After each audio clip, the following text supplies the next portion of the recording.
Some people are saying that the quarterback position for the Denver Broncos is the most important position that they need to address this offseason. But I beg the question, what about the position that gets after the quarterback? Yes, we're talking about edge rusher. We're taking a look at three potential prospects the Broncos could have their eye on in this year's NFL draft. You get that and much more in today's brand new episode, Locked on Broncos. You are Locked on Broncos, your daily Denver Broncos podcast. Part of the Locked On Podcast Network. Your team every day. What's up, Broncos country? Welcome back into a brand new episode of Locked On Broncos, your daily Denver Broncos podcast here on the Locked On NFL Network, your team every day from the South Stands to the end zone. I'm your host, as always, Cody Roark, joined alongside by my co-host, Sayre Bedinger. Both of us, we cover the Denver Broncos for the Locked On Network and 9 News. You can get this podcast free and available everywhere you get your podcast in audio format. You can watch us here on YouTube, hit the subscribe button, turn on notifications. And once again, Broncos country, thank you so much for making Locked On Broncos your first listen of the day every single day. When you wake up in the morning, you have your cup of coffee, you go to the gym, you're on your drive to work. We appreciate those of you that make us your first listen of the day to start your day off every single day. Sayre, my friend, hey, it's great to see you, brother. The NFL Scouting Combine is officially over. We got some clarity on some prospects in terms of testing numbers and metrics. When we talk about elite athletes, there are definitely some. And look, the guys that we're going to talk about here today, specifically at edge rusher here for the Broncos, which is a super important need, in my opinion. Really, quarterback is there, but this is probably the second most important need that the Broncos have in this year's NFL draft. So I'm stoked to break it all down with you here today, my friend. I can't wait, man. I can't wait. We were just talking off the air. I've been watching the combine. I've been loving it. I think it's maybe absence makes the heart grow fonder, right? We didn't have the combine last year, so I feel like having it back, just the nostalgia that it brings to see all the who's who of everybody from NFL Network and whatnot at Indianapolis at the Colts Stadium, and it's just great stuff, man. And I think everybody knew, like, this edge group, I mean, it's deep and it is talented. And the defensive line and edge guys, when they came out on Saturday to do their thing, I mean, they did not disappoint. I mean, literally some unprecedented workouts from these guys, and just a freak show in the best possible way, right? I mean, these guys are insanely talented athletes, and man, it couldn't line up more perfectly with the Denver Broncos. Like you said, I think edge is probably their top need outside of QB. You know, it seems like, too, every single year, various positions, there's new records in terms of 40-yard dash time, things like that. And we're seeing just athletes now get faster, bigger, faster, stronger, more elite in terms of athletics. And thank goodness to our good friend Kent Platt, who I actually have the honor of working with at Pro Football Network. Math Bomb, he's the one who puts out the RAS scores, the relative athletic scores. So we are going to talk about that a little bit here today. Let's talk about one prospect here. We got 3 prospects we're going to break down in depth here today. Starting things off with Oregon edge rusher Kayvon Thibodeaux. Man, you know me, Sayre, I'm an Oregon Duck guy. I've been able to watch the Ducks ever since I moved to Oregon when I was a kid. So, you know, the Ducks hold a special place in my heart. And I feel like every year, this is a narrative we see about various Ducks players about talent. There's always these narratives that get put out that seemingly suggest that they're not ready to be pros or they're not good enough here. And there's been some rumblings at the combine about Kayvon Thibodeaux that he doesn't want to be great and that he feels like he's already achieved it. And how would he handle himself after a 5-game losing streak, so on and so forth, that they believe that he's already believed that he's a superstar. Things like this that get out always make you scratch your head, but the real thing that we never really find out is what conversations actually happen in these team meetings. Kayvon Thibodeaux, though, Sayre, said one of the teams that he was most excited to looking forward to meeting and talking with was, in fact, the Denver Broncos. And I tell you what, man, he is a freak of nature. He's very disciplined. Now, this year he battled through a little bit of an injury, came back from an injury to come back and play here for the Ducks this season. And I tell you what, man, he was arguably their best defensive player besides he and Penei Sewell's brother. So, you know, a lot to look forward to here about Noah Fant. How did he do at the NFL Scouting Combine? He did awesome. I mean, like we talked about, this edge group was insanely talented from top to bottom. And just pulling up, like you said, the relative athletic score, and a huge shout out to Kent Platt for putting this all together. It's so cool to look at and great to be able to weigh these guys against their peers historically. But man, at 6'4", 254 pounds, he threw up 27 reps on the bench press, which is really, really good. I mean, it shows elite upper body strength. But then you also have a 4.58 in the 40-yard dash. I mean, that's crazy good for anybody that's over 225 to 30 pounds. But man, the number that stands out, and I like that they're highlighting this now on NFL Network, the 10-yard split, the 159. And there was a really, really great note about that from Daniel Jeremiah as you're watching the combine. He said that the top 10 leaders in the NFL in sacks last year were all 161 or better in their 10-yard split. So for Kayvon Thibodeaux to check in at 159 in the 10-yard split, maybe even more important than that 40-yard dash, which, I mean, nobody's going to scoff at a sub 4.6 when you're over 250 pounds. So, I mean, it just backs up what you see from him on the tape. When he's right, when he's healthy, man, he's tough to contain off the edge. So much length, so much strength, so much speed, and that speed converts to power. Obviously, we see the 27 bench reps. When you're able to convert that kind of quickness with that kind of upper body strength and power, you can overpower offensive tackles. Well, and his 27 bench reps, if I'm not mistaken, was the best amongst this year's edge class in terms of numbers put up there. So 27 is fantastic there. But, I think that people often at times, I think, get confused about defensive linemen or edge rushers in terms of their speed here. I just want to factor in, they play on one side of the football, right, on the outside edge. Now, for them, what's most critical is getting around the tackle and being able to get to the quarterback. Outside of that, it's also being able to step wide and get to the sideline, contain the edge of the line of scrimmage there against rushers. That type of speed right there, combined with what you said about that strength that he has, that probably makes him arguably one of this year's best pass rushers in this year's draft class. Now, there's Aiden Hutchinson, Michigan defensive end outside linebacker. He's projected to be the first guy taken, but Kayvon Thibodeaux could slip a little bit based on these rumors here. And it'd be very hard for the Denver Broncos at 9, granted, if they still have the 9th overall pick, which that's a whole nother subject maybe we'll get into this week, depending on what happens here, Sayre.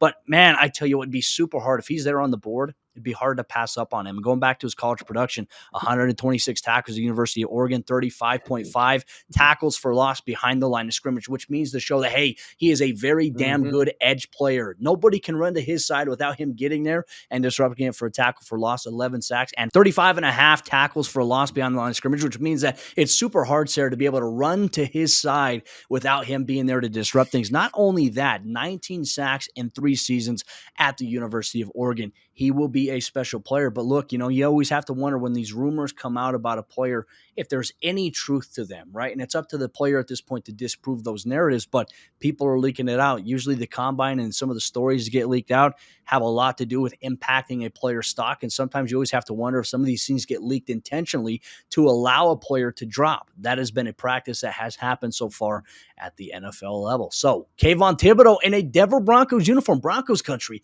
at number 9. Would you be okay with Kayvon being the next pass rusher opposite of Bradley Chubb? Obviously some big shoes to fill as well with Von Miller, who said he would love to be able to try to fill those shoes and be opposite of what Von Miller was and really try to contribute here in a Broncos uniform. We'll talk about the next prospect coming up here in just a moment, but Broncos country, before we do that, let me tell you about Built Bar, the best tasting protein bar that is out there on the market today. The bars, they contain 100% milk chocolate. They are soft and they are easy to chew. And the bars, they have 9 amazing original flavors, plus the occasional limited time flavor that you can check out, plus the puffs. I'm a big fan of the churro puff flavor that is available at built.com. And if you need a little bit of extra fuel to help you get you through your day, your workout, whatever it may be, they contain 17 grams of protein, 130 calories, and only 4 grams of sugar. So I want you to head to built.com right now, find a box, find a flavor that you or your family love. And when you go to checkout, make sure you use promo code LOCK15, and that'll get you 15% off your next order at built.com. Once again, promo code LOCK15 gets you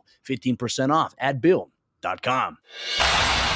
Continuing on in the second half action on today's episode, Lockdown Broncos, free and available everywhere you get your podcasts. Once again, Broncos country, thank you so much for making Lockdown Broncos your first listen of the day. Sayre, we had just got done talking about Kayvon Thibodeaux, and we talk about elite athletes, specifically at edge rusher.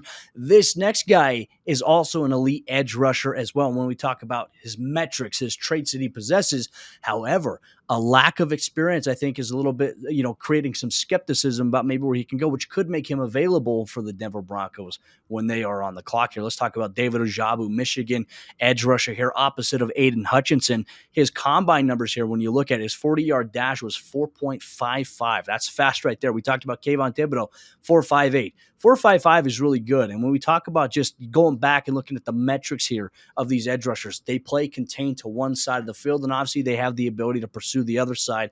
But I mean, for that type of speed there, I think it bodes well to them translating next to the National Football League. His RAS score, though, comes in at a 9.19. That is elite. Anything that's like in the nines, or I believe it's like high eights up to 10, is elite here in terms of athleticism. And courtesy of our good friend Kent Platt. And his vertical jump was 35. So 35-inch vertical. I mean, that's pretty ridiculous for an edge rusher there. However, for him, Sayre, the college production is very limited. Now, in one season, very productive numbers. However, the overall amount of tape that he has on film, very, very limited in general. He only played in one game in 2020, and then he played the entire season in 2021. I tell you what, like that's got me a little skeptical, right? Like, was it a one-year wonder for him at Michigan? The production they had, was that due to Aiden Hutchinson's dominance that we had seen? Like, these are some major questions for a guy that is considered a potential first-round pick. They are, and it certainly makes you wonder. But I think also too, there's people watching with an NFL draft focus that would say, watching Michigan last year, like, man, I liked Ojabo better than Hutchinson in watching them work together. And I think that there's some validity to that, but at the same time, I think you do have to really take this with a grain of salt. It was one season of production, but you see the instinctive pass rush abilities. 5 forced fumbles is the number that really stands out to me, Cody. When you're talking about even as just a guy that, okay, yeah, you could say all you want. Yeah, he really benefited from Aiden Hutchinson on the other side, but you still got to go get that ball out. 5 times in a season is pretty darn good. I don't know where he's at in terms of NCAA leaders, but I mean, I would guess that's probably top 10, top 15 at the very worst. So you're talking about a guy who's getting to the quarterback with high degree of regularity, and he's doing it with very little experience. I believe he just moved to the United States in high school. So he's new to the game of football, and he's new to all of this. And obviously he's a physically talented player. And he's just, 6'4", 250.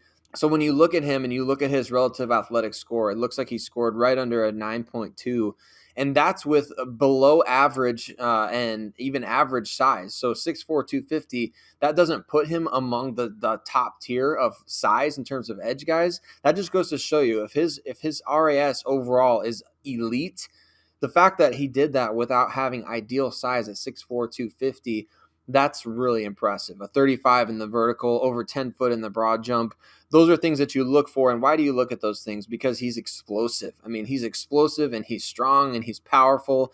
And when you get that combination, I think a lot of people would say in this draft class, Cody, off the edge, when you talk about bending the edge and creating, like we saw Von Miller look like he was defying gravity out there a lot of times, bending beyond the 45-degree angle that just seems like it seems like he's just floating out there on his side as he's getting to the quarterback. Ojabo is widely considered one of the better edge benders in this class. So you talk about guys that get to the angle that you get to the quarterback, right? So he's kind of right up there at the top of the class, even with guys like Thibodeaux and Hutchinson. I mean, his ceiling might be higher than those guys. I feel like for him, he's probably the true wild card of the edge rusher class in this year's NFL draft class, which obviously the NFL draft, Sayre, we're not even at free agency, but it's next month. Like, it is fast approaching here. So I'm very excited to see what the Broncos' plan of attack is. Do they address edge rusher in free agency, or do they look in this year's NFL draft specifically with the amount of talent, young talent, multiple talent that is there? But I do want to go back to the lack of experience here for Ojabo. As you mentioned, he's new to the game. That means that there's still a lot of room for him to continue to grow as a football player. Not even just that, like, from college, but being a professional athlete, going from the college realm and not having as much experience, that is a significant difference, which I think for a lot of NFL executives, based on how he interviews, I think will be a very important thing. And look, we don't know how those interviews went, but ideally, if there's a bad interview that happens, usually that gets leaked out to the public eye here. I'm excited to see what you can do for him. But I think that still looking at the 1-year sample size, you can see the traits that he does have. I still feel like it's not enough to truly tell what his strengths and his weaknesses fully are just yet, which I think from a scouting perspective, that kind of makes it very difficult to project. However, you look at the traits that he does have, the production he did put up. If you get that best version of him, you know exactly you're going to get a damn good football player. So it's like, how do you evaluate these, small data sample sizes? But for the fact that he has as much limited experience as possible and that he's considered a top 10 pick, I think speaks volumes to maybe the trajectory that he could have in his career. And could he be that guy opposite of the Denver Broncos? Bradley Chubb, the other investment that I have, was entering a big-time contract year himself.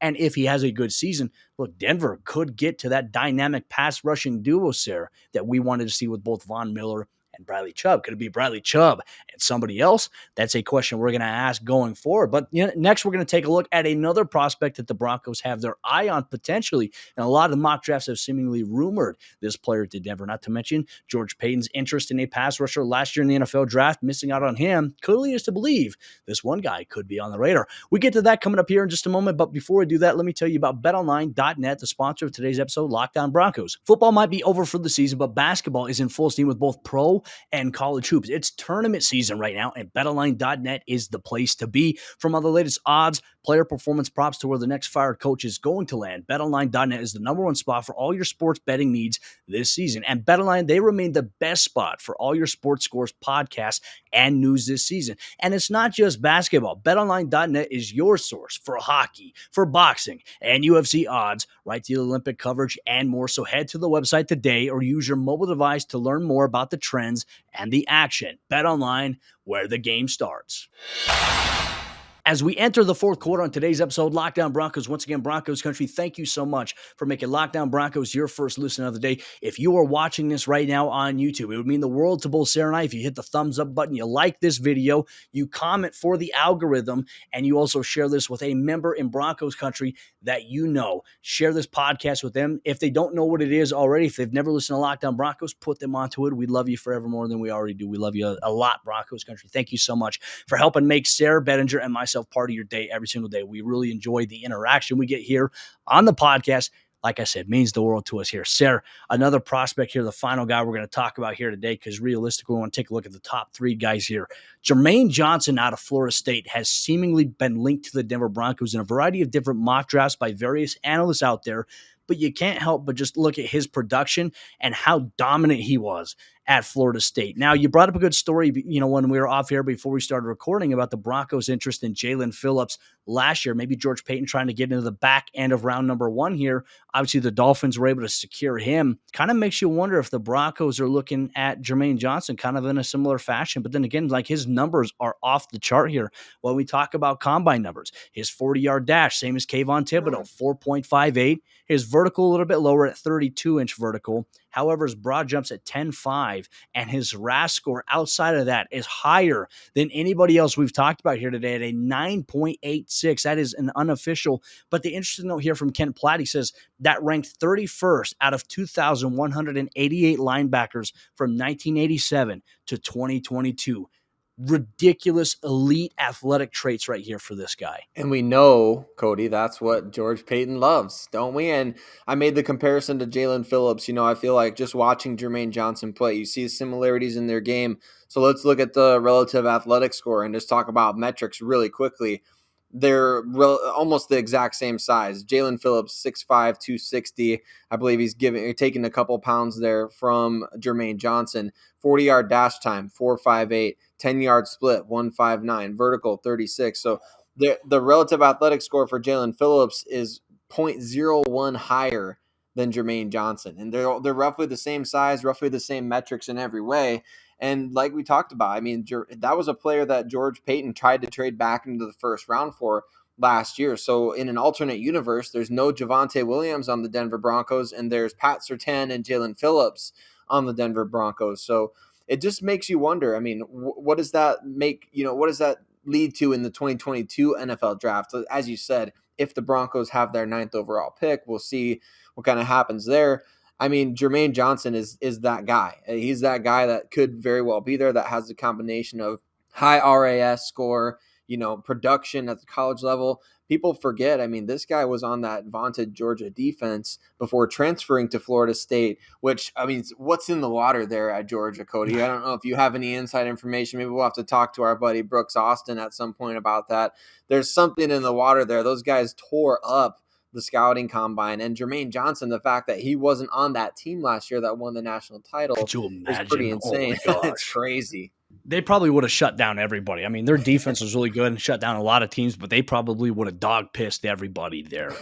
Sarah, I kind of want to ask you, like going back to obviously college production, going from Georgia, like you mentioned, being on a very good defense. So, which Georgia defense has always been very strong. It's been a strong part of their game, I think for the last decade when we talk about college football. However, what was his production like at Florida State that could have Broncos fans a little bit more interested in him? Well, obviously, you go from being kind of a rotation guy at Georgia where you're racking up 36 tackles, 7 tackles for loss, and 6.5 sacks in 2 seasons. Then you go to Florida State where you're the guy on the edge and you get 70 tackles, 17.5 TFL, 11.5 sacks, 2 forced fumbles. So really, I mean, what he set out to do by transferring to Florida State, he accomplished it, right? I mean, he's now going to be a top 15 NFL draft pick. He put together an outstanding scouting combine, and statistically, everything backs up what you see on the field at Indianapolis. I mean, why even talk about these athletic metrics if the guy can't produce? Well, Jermaine Johnson's now checked every box, and so I'd be fascinated to know what the interview process was like for him.